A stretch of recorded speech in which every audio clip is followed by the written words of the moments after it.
যে সমস্ত একটা গায়েবী মামলা ছিল, ভুয়া মামলা ছিল, আমাদের যে গণতান্ত্রিক আন্দোলন ছিল সে আন্দোলনকে ব্যাহত করার জন্য সরকার পরিকল্পিতভাবে এই সমস্ত মামলা দিয়ে আমাদেরকে হয়রানি করার চেষ্টা করা হয়েছিল।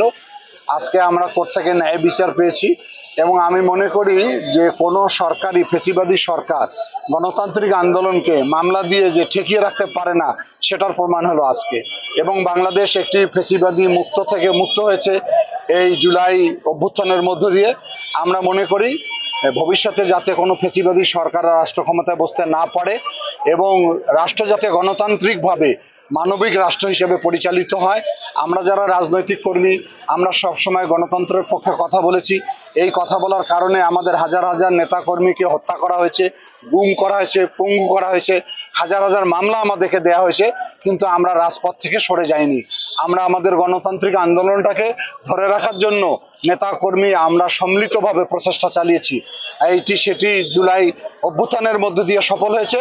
আগামী দিনে একটি নিরপেক্ষ এবং গ্রহণযোগ্য অংশগ্রহণমূলক নির্বাচনের মধ্য দিয়ে জনগণের সরকার যাতে প্রতিনিধিত্ব করে, এটাই এখন আমাদের আশা। টানা সপ্তমবারের মতো বেস্ট টিস্যু পেপার ব্র্যান্ড হিসেবে স্বীকৃতি পেয়েছে বসুন্ধরা টিস্যু।